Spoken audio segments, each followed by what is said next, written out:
In our line of work, like I generally don't get personal about this kind of stuff because it's our job to be objective and to hear everything and report on everything. And so I'm not going to deviate from that now. But as an observation, there were some awful things that were said and done to women in that organization as well.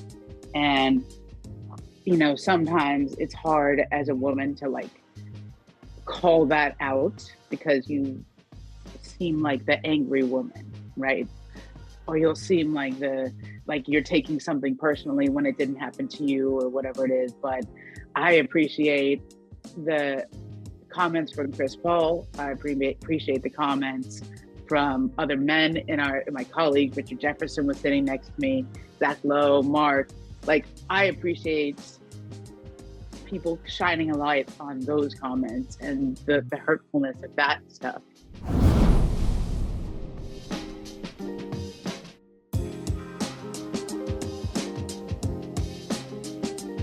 Hello and welcome to the Hoop Collective podcast. We talk about the NBA. This is a previously unscheduled podcast. Some people would call it emergency.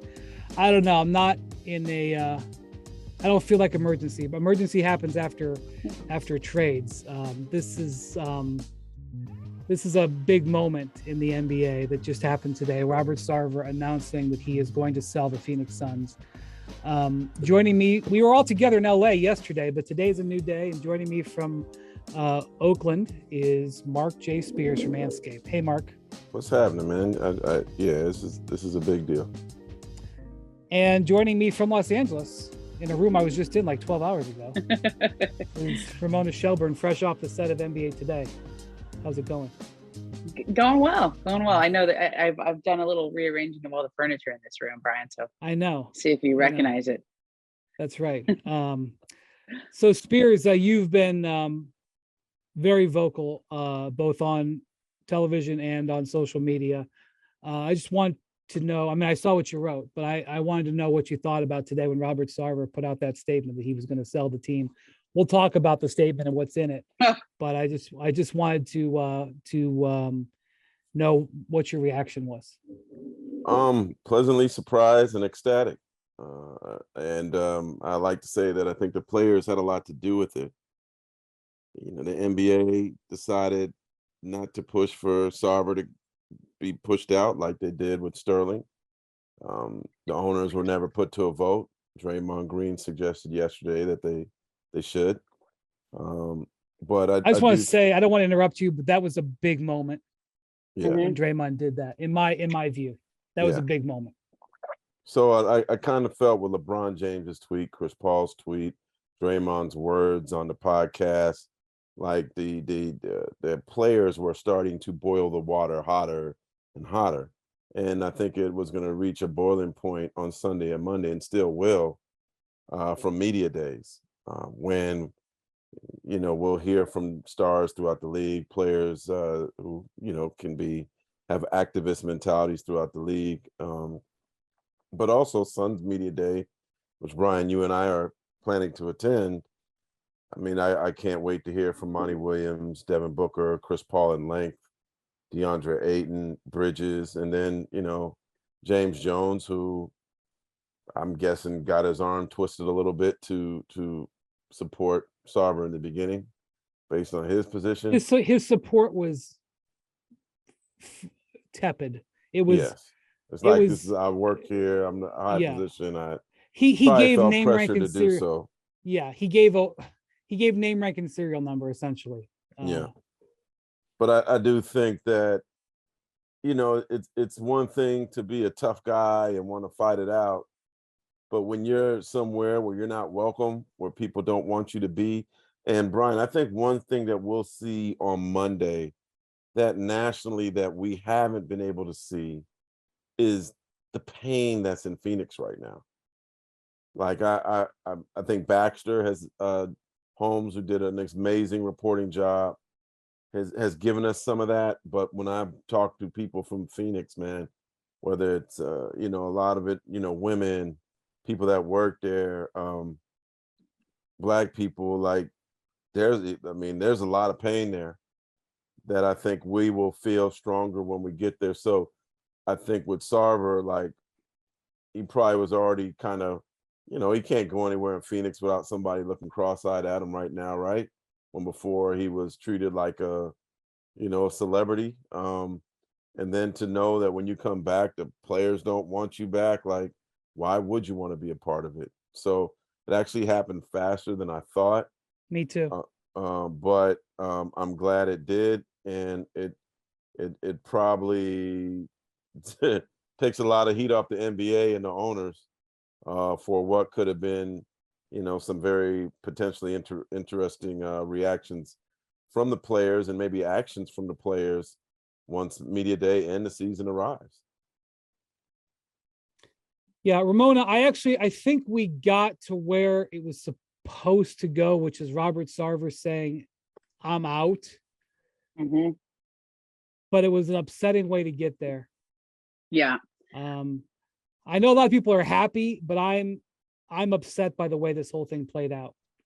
It doesn't sit right with me. There was a rejoicing that the players were able to force action, and I respect that, but this is the third owner in the last 8 years now who has sold his team under a racial cloud. And it's very upsetting because I work in the league every day of the year, and I want to believe that it is a progressive league. And this keeps happening. And it does, I guess it's progress, but it also feels like a setback to me. And now this is 3 times in 8 years. And so Robert Sarver is not a part of the league. It's a good day for the NBA, but it's also a day the NBA has to look itself in the mirror and realize that there's some stuff in that mirror that doesn't look good, too.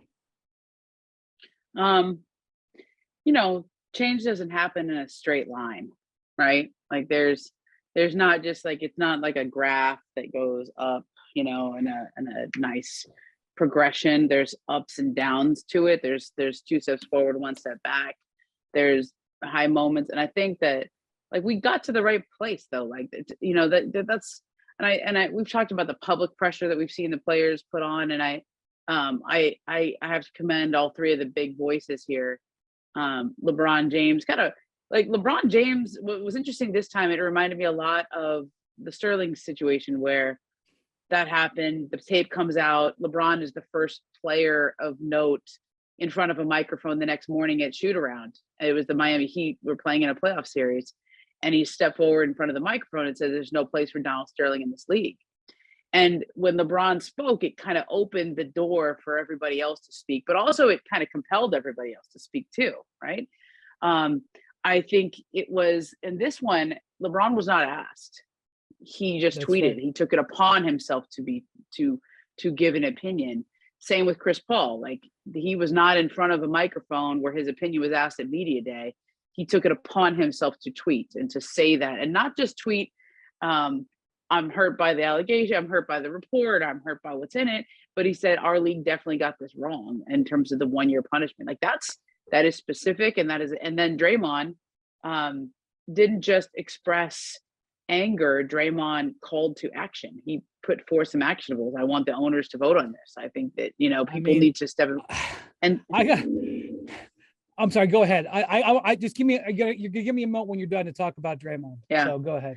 And he did his homework. Like, this wasn't, it was like, there's raw anger and emotion, which you talked about, Mark, but there's also, if you're going to take action, it's one thing to just get mad about it. It's another thing to be very specific in what you're asking for. And I think that really mattered. Plus, and I can tell you this, reporting on this story throughout, but also especially today, there was a lot of private pressure on Robert Sarver as well. We knew about PayPal, and they were going to end their relationship with the Suns as long as Sarver was still involved. I know of another very large corporation and sponsor of the league and the Suns that was right behind them. There was several other big companies that were lining up to sort of, the dominoes were about to fall behind the scenes in terms of. Don't you think he knew that? Don't you? I mean, like, oh yeah, he knew he was going to take an absolute gut shot after gut shot starting on Monday. Yes. Yeah, and it was going to be Sunday. Monday was media day. Well, right. The media day right. started Sunday. You're right. Right. And so that was gonna, the dominoes were gonna start falling, and so he had a choice. And I can say this too. Adam Silver put forth a punishment public, and he gave remarks on it, and he explained himself. There was also a lot of private pressure, though, coming from around the league on Sarver, helping to get Sarver there. He obviously resisted quite a bit in terms of the first punishment, and then especially to sell the team. You could see in his statement, which we can dissect later if you want. He thinks he sort of chalked it up to cancel culture as a, I don't know. That was we'll not read exactly it in case contrite. didn't have Okay. It. Yeah. But it was not exactly contrite.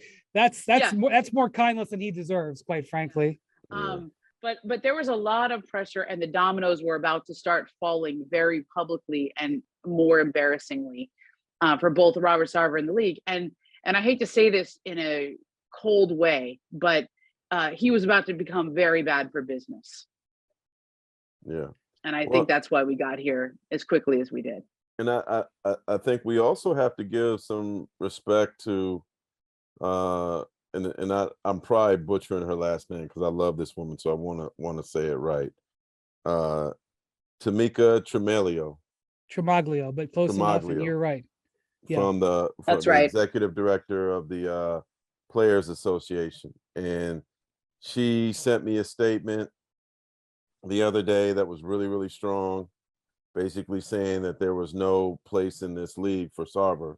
The next day, she doubled down on it, went on NBA Today, talked to Malik Andrews, and said that he should be out of the league. She is the voice of the players. Yeah. She came off so strong in that interview with Malika. And Malika said, I just want to put a point on this, Tamika. This is what you are saying. And she unequivocally said, we want him banned.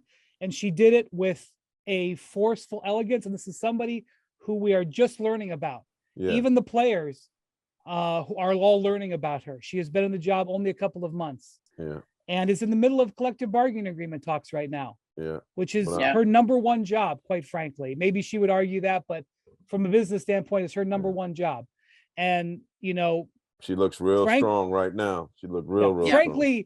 Frankly, I would even have given her a pass if she sort of said she let it go a little bit because the CBA talks were more important to the 450 players. But she didn't. She came out, and then they put out another statement.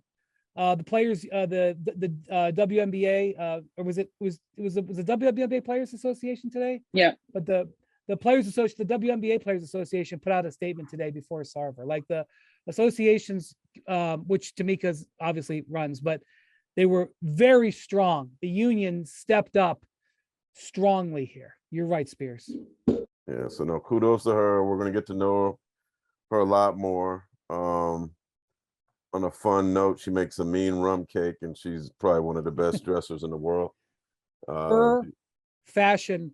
Ramona, how do you describe her fashion? Her fashion is elaborate. Yes. I can't tell. But not in a bad way. In a like, wow. No, I don't know anybody who dresses like her, and you can't tell where one article of clothing ends and the other one starts. It's just like it's like a portrait. The way what you're looking for is it makes a statement. Yeah. Yes. Makes a statement. It's take notice, right? She made a verbal statement the other day. We need to get her some like theme music when she walks into a room, like some kind of like Shaft kind of thing or something. I don't know. Because when she walks in the room, like the glasses, everything. I'm like, she ain't just throwing on a hoodie. You know what I'm saying? Like, I feel like her hoodie got diamonds on it or something like that. But no, I mean, on a serious note, no, she has made no bones about how she felt.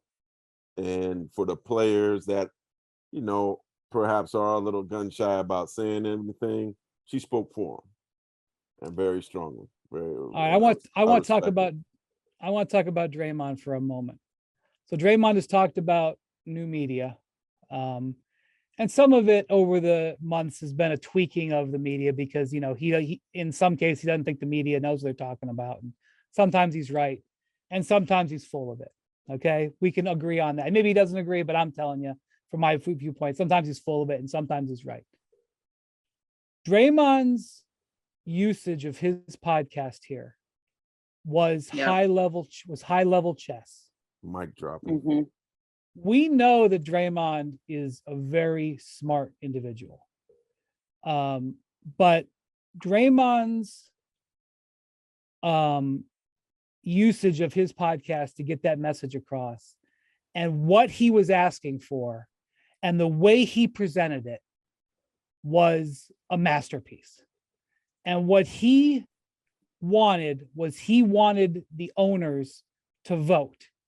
Because there is a process to which you can remove an owner, and it requires a 2/3 vote, which I think would be 24. Three quarters.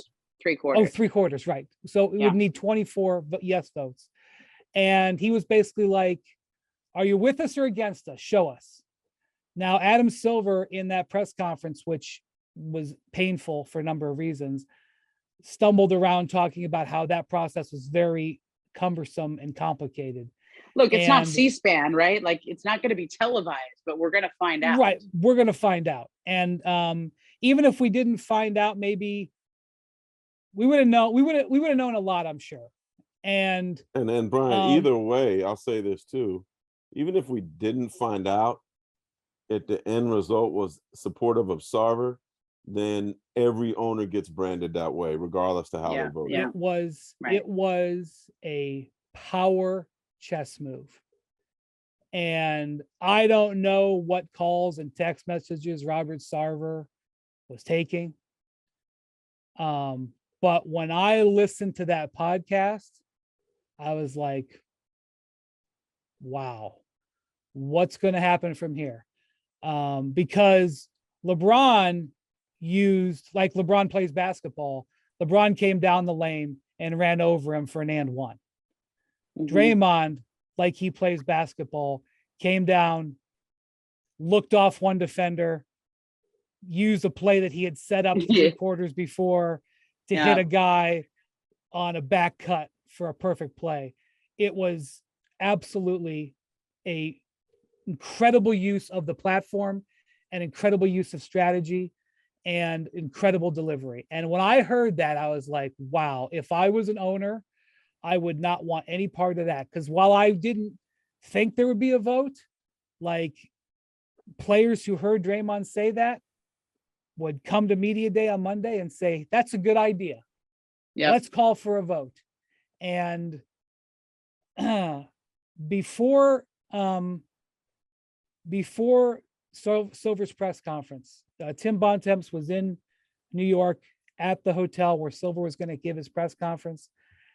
And I was in Cleveland doing a Donovan Mitchell availability.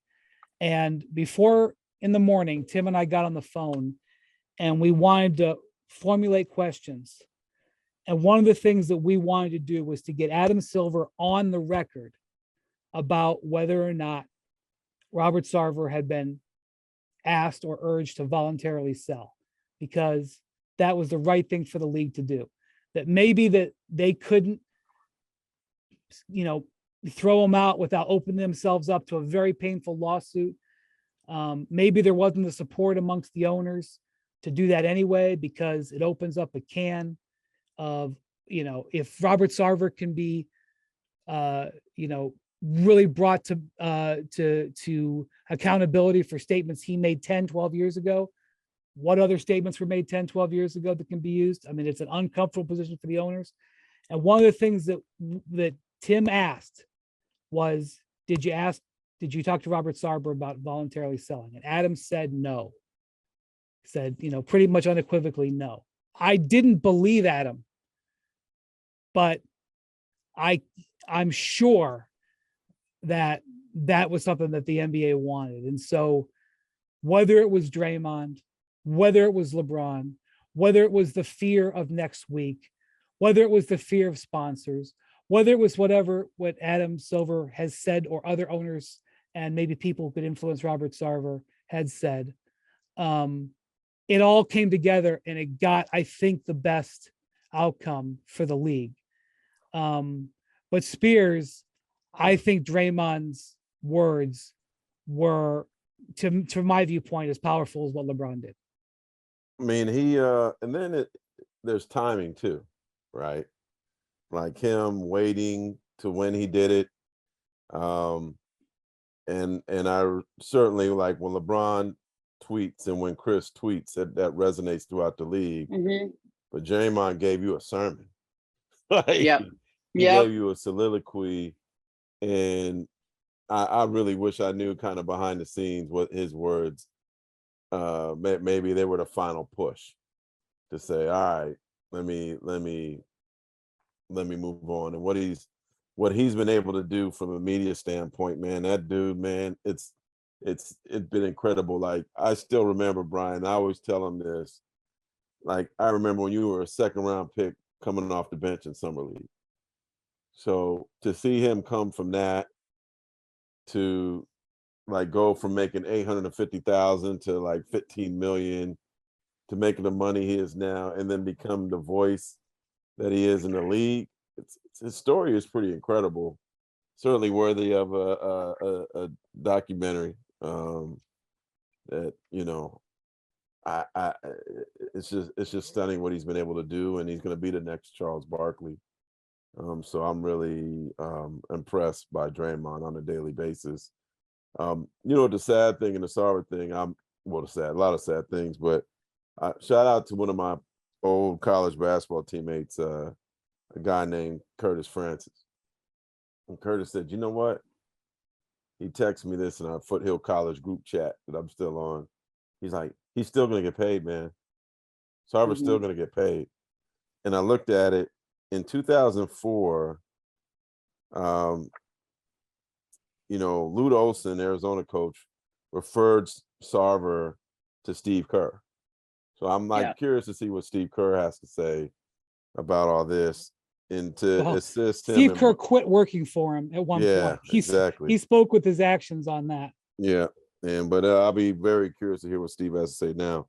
But in 2004, Sarver purchased the team for a record $401 million, which at that time seemed like a ton of money. A lot, yeah. And now, dare I say, he could probably get $2.5 billion, maybe $3 billion. Yeah, so I think it's three. So let me go over some things. So Sarver bought the team in 2004 with a group, and he paid $200 million in cash, and he assumed $201 million in debt, which was normal on NBA teams. Yeah. He owns about 35% now. I don't know what he owned. I don't know what he went in for then, but he only owns personally about a third of it. So he's selling his stake. Yes, but Baxter Holmes reported this today, and I've talked to some people this afternoon. Every ownership agreement is different. And you know, it's we get what you can negotiate. And so Robert Sarver, according to Baxter, and Baxter's reporting is, you know, pretty damn good here. He has the right to make all of his partners sell too. And if it's, listen, Ramona, if it's $2.5 billion or more that they're going to get, most of those guys are probably going to want to cash out anyway. But there were some owners who were against him, you know, specifically the number two shareholder, John the Jaffe. Sarver could force him to sell and not be a part of it anymore. Hey, let me lay something out, Ramona, let me throw this in there too, real quick. So once this team sells, and I know you guys have an answer for this, if there are going to be two expansion teams that come into the NBA, does this also benefit the owners? Because now it will have risen the price of what you could have to pay for an expansion team. Yes, but that was going to happen anyway, Spears. But does this push it up even more? Yeah, any team sale, There's only been now one that team you'll have a sale. recent team that is sold. Like it's like who was the previous team before, right? The Clippers, right? Yes. And there's been some Well, teams. no, Well, the no, Timber the Timberwolves. Timberwolves the and the Timberwolves, right? Jazz and the Jazz. But this, I think, could even raise the number even more astronomical Yes. for an expansion team than our. So the owners are Yes. in large are going to get paid from this too. Well, the owners, I think, are happy to see Robert go. I'm not sure how many owners would really defend Robert. I think what they were defending was a precedent that you could have an action brought against you from 10 years ago and it could force you to sell. I don't think they were crazy about that. But as far as getting Sarver out and getting a new number for a team in a premium market, because Phoenix is a small market relative to like New York, San Francisco, LA, but it's a desirable market. What were you going to say, Ramona? So what you brought up about John Jaffe, there is one really important point to make here. Robert Sarver is going to decide who buys the team, who he sells the team to. That's right. It will have to be approved by other owners, but by the board of governors. But he gets to decide who he sells to. Okay, I would be shocked if he sold to John Jaffe, because John has been very public about saying he wants him out. He's sort of, I think he's now issued 2 letters, right?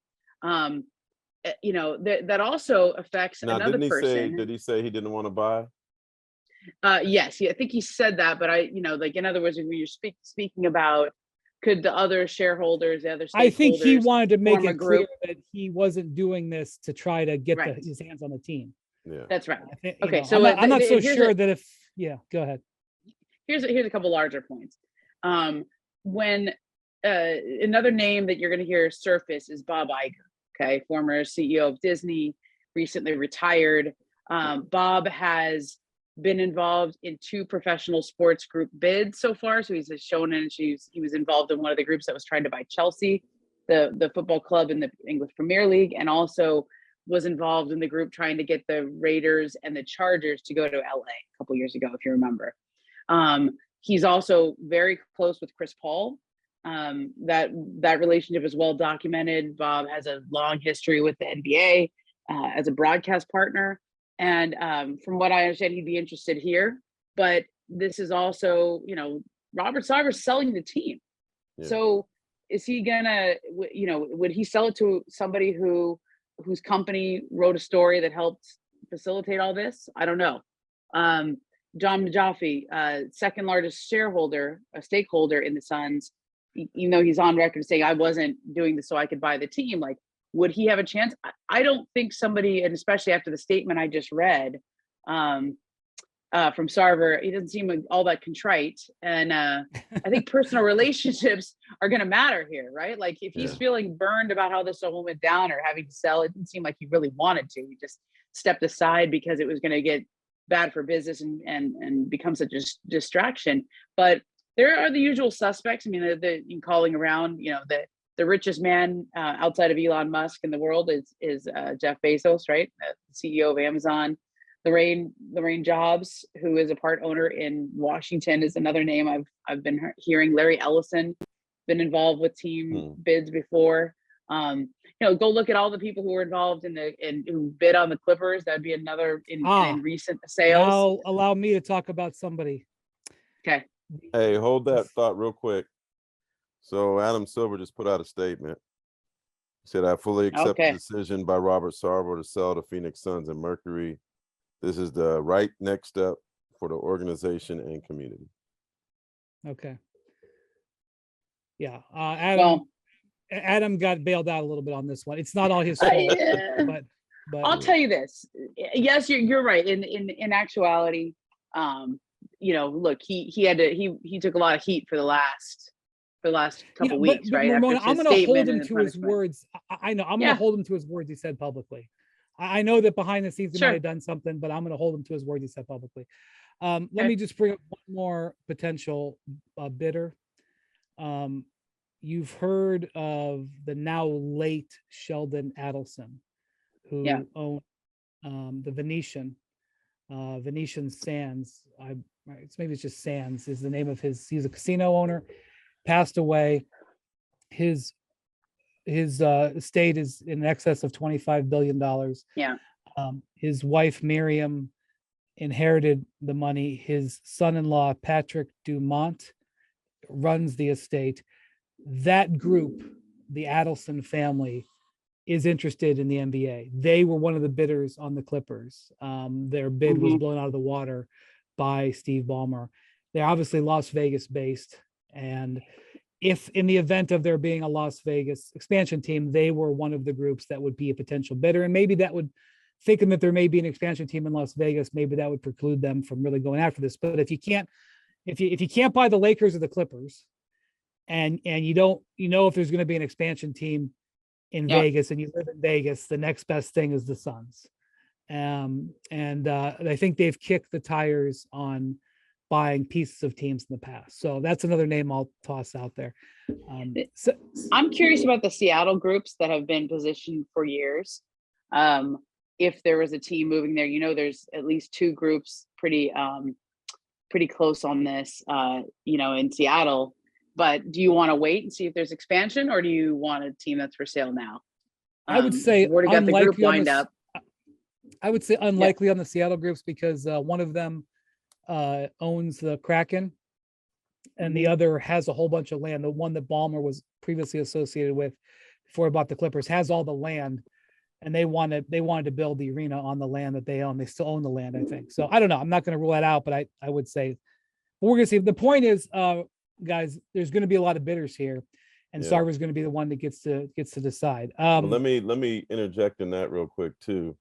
One thing I always remember about the Warriors sale, and I'm trying to remember the name of the owner, the previous owner, but Chris Cohan. Yes, Chris Cohan. He had an opportunity to sell to Ellison from Oracle. Yep. Who offered him the most amount of money. And Ellison was on the media locally in the Bay, talking on a lot about how he wanted to buy the team and how much better he could make the team. And so he ended up giving, if I'm not mistaken, a nicer bid than Lacob and Goober did. But because he was basically like, irked by Ellison, that he went with the lower bid. So that's something to keep in mind with Sarver. Yeah. And I'm gonna throw this out there, and I'm gonna say this loud. If Sarver really wants to save face, or maybe get the world to heal a little bit, and maybe start forgiving him a little bit, why not find maybe a Black ownership group or a female ownership group, and give them an opportunity to really get a chance at this team. The NBA has one black owner, I guess, and the only female owner is there's two. It's kind of family stuff, right? Where it's not just them. Yeah, Gail Benson and Paul Allen's. Jeannie Buss and Jody Allen, who inherited the team. All three of them inherited the team. Maybe something like the Denver Broncos, where there is some strong Black and female ownership in there. And I don't know if the world will ever forgive him, but if he does put his owners, sell his team in that kind of direction, I'll be like, all right. Well, listen, if I was crafting a bid group, I would find out immediately how much longer Chris Paul wants to play. Because you can't be part of an ownership. Well, how much longer does LeBron James want to play? Well, look, is that worth retiring for? The guy's name who's been whispered in NBA ownership groups for 6 years is Barack Obama. If you want to have someone, but let me just read the man who's selling his statement today, and we'll think about that.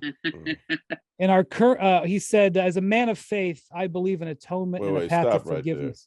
Right, read that part over. As a man of faith, I believe in atonement and the path to forgiveness. I expected that the commissioner's 1-year suspension would provide the time for me to focus, make amends, and remove my personal controversy from the teams that I and so many fans love. But in our current unforgiving climate, has become painfully clear that is no longer possible, that whatever good I have done or could still do is outweighed by things I've said in the past. For those reasons, I am beginning the process of seeking buyers for the Sons of Mercury. He has been defiant this entire process. He was defiant before the Baxter story came out.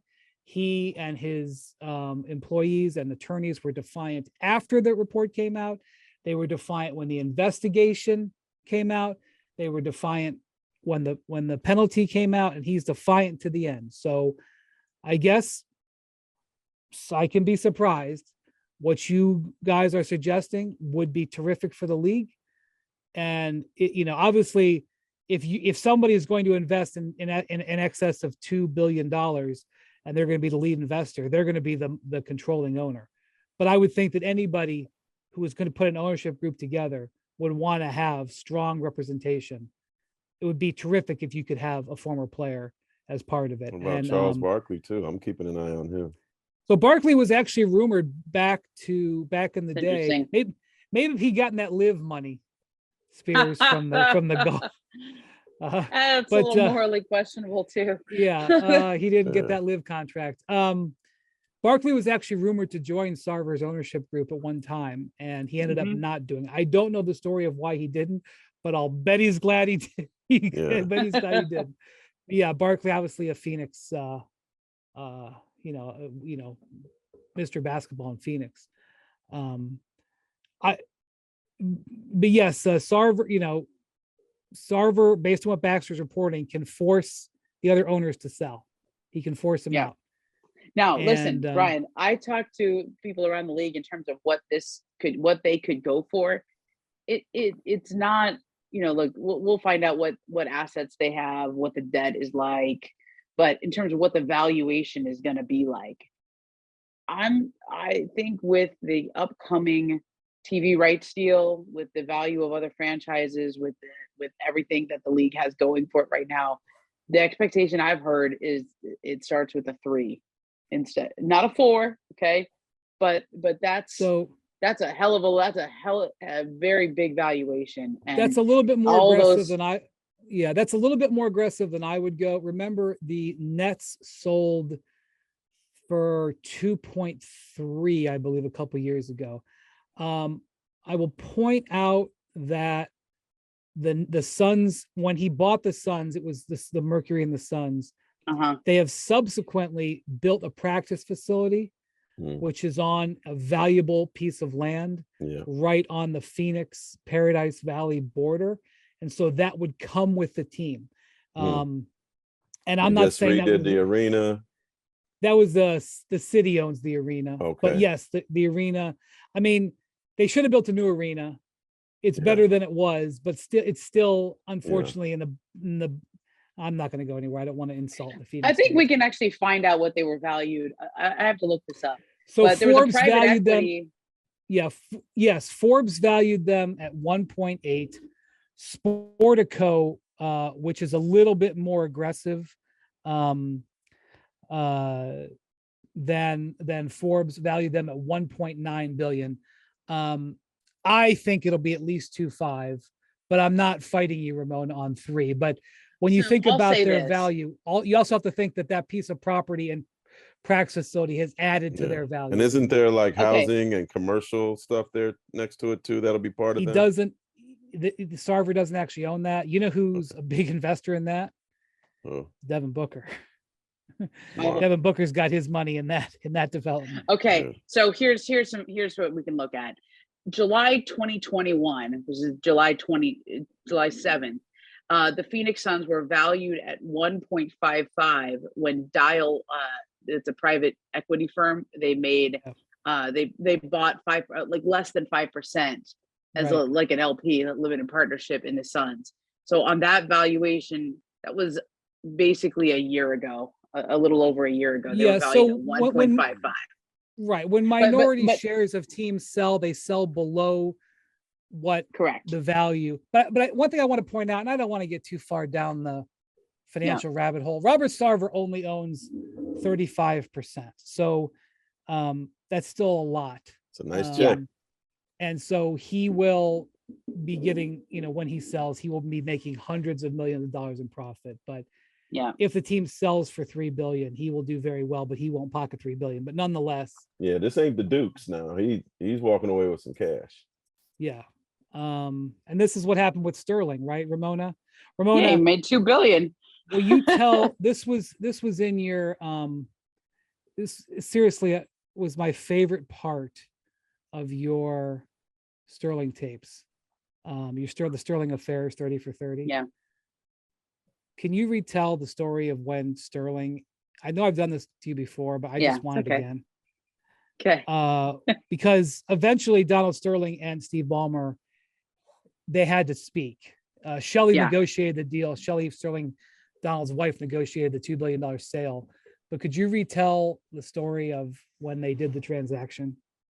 Okay. So it was towards the end, and Sterling was just basically, he didn't really have the legal authority to be involved in this sale at that point, because there was this unbelievable chess move that Shelley Sterling and her lawyers executed, which was to get Donald Sterling declared mentally incapacitated by two separate psychologists who evaluated him to make financial decisions on behalf of the Sterling Family Trust. Okay, so she was able to sell the team, but he still tried to sue. Okay, and they were in court, and these cases were not going to go anywhere, but they wanted to close the sale. They were in escrow. Ballmer was basically taking one last ditch effort to, hey, Donald, let's drop all this lawsuit stuff and let's get this done and clean all the legal stuff up.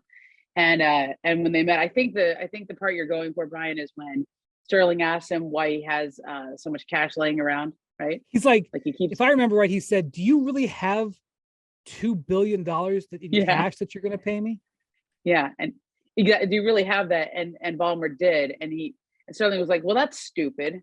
Why would you keep cash laying around like that? Like, why would you just be liquid like that? You should have that in real estate." I mean, why don't you own 35 750 apartment buildings where you're treating your tenants badly? This is how the billionaire class thinks. Sterling's not wrong, right? Like, if you have that much cash, it would be you're actually losing money by keeping it liquid. You should turn it into an asset like real estate or that depreciates, etc. Okay, very high level finance. He was turning it into an asset. Yeah, it's about to be worth well over $3 billion. Yeah.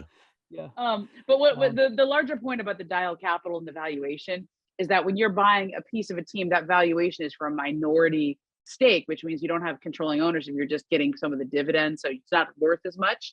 But when you're buying a controlling ownership stake, that's worth more. So premium. A year ago, also there's going to be a bunch of bidders. People didn't want slices of NBA teams. That's right. That had no voting power, or you couldn't tell them who to draft. So that's right. That's right. I will say this: when Sarver bought the Suns, as I said, they assumed $200 million in debt, and his group paid $200 million in cash. Just to give you an idea of how the land was different, and none of this is really relevant, but it's just he had a 3-year payment plan. He sold to Jerry Colangelo, and he bought from Jerry Colangelo, and he paid Colangelo over 3 years. So I believe Steve Ballmer paid by wiring the Sterlings the money. Literally, Steve Ballmer could sneeze. Like, he could sneeze and $2 billion would come out. Like, that's how much he makes in an hour or something. I mean, I think it's going to be a fun sale. I'll tell you this. From what I hear, this will probably take a couple of months. It's not going to be immediate, but I think it might take. It might even take longer than that, Ramona, unless you have somebody like Ballmer who just comes in and blows away the bidding. And this is interesting with Ballmer, and I think I talked about this in the podcast, but it's worth repeating. When Shelley Sterling met with Steve Ballmer, and this is another funny little story. She told me when he called her, so she was in charge of the sale, and he called her, and she's not a morning person. She was like, I think she was up, and he kind of surprised her on her cell phone. And he goes, "Hi, this is Steve Ballmer. Is this Shelly?" And she goes, "Who?" She thought he said Steve Ballmer, like a bomber jet or something, or a bomber jacket. Like he didn't know. Yeah. What. And she had to call somebody. He's like, somebody named, and she took the call and was very nice. And then she called her lawyer and said, somebody Steve Ballmer called. He go, "You mean Steve Ballmer, like the Microsoft CEO?" Right? And it was like when you don't answer, when you don't know a number, like a cell phone call comes in, you're not sure who it is. Like I just love that scene of her getting surprised on her cell phone, and it was early in the morning. Anyway, she met with him, and she really wanted to sell to one person, not a group. She wanted it to be kind of it was like part of her family. She thought she wanted to sell to somebody who would be part of their family, and it would be a single owner. But it also helped that Ballmer basically said, whatever the high bid is, I'll top it. Whatever. And she liked him enough to say, okay. And it was like she liked his balance enough to believe that he would do it too. Like whoever came up short, like they had no chance. At the time, remember Grant Hill was part of a group. David Geffen was part of a group. There was a few. There was a number of groups. These personal relationships is going to be interesting to see how they play out here, though. Yeah. Well, yeah. So Spears, before we go, I've talked to, well, I don't want to say who I talked to, but what do you think this does for the Suns as a team starting on Monday? Probably take some stress off the players a little bit. But I think it takes a lot off. But I just still wonder what they're comfortable saying. Like, I'm really curious to what all their stars say, what Monty says. There's going to be a variety of questions. How does this predominantly Black team feel about the use of the N-word by the guy? Did they ever hear him say it?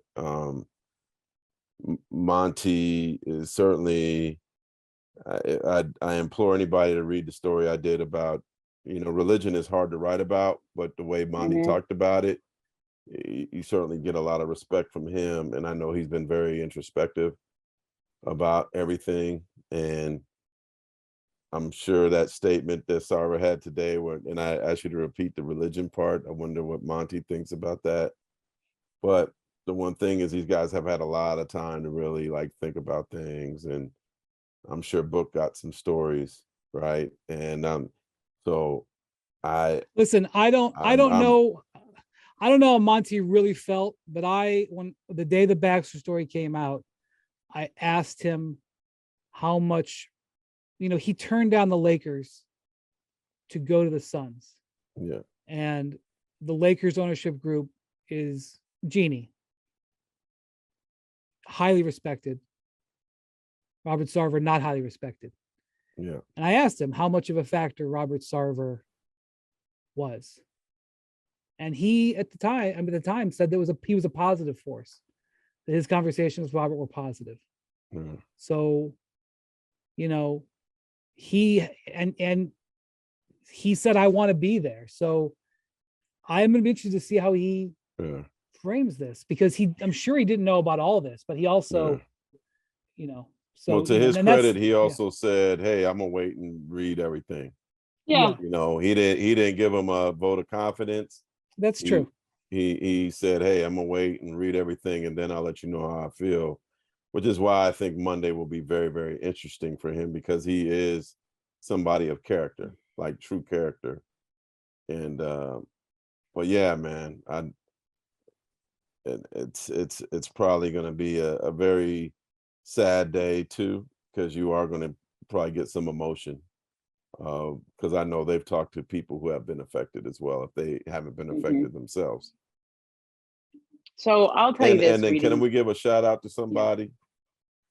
Shout out to Julie Phi, who is probably knows more than anything, like as much as anybody, about the true stuff about Sarver, who was there for 30 years and she's the head of public relations. Well, for she kind of been slowly pushed out.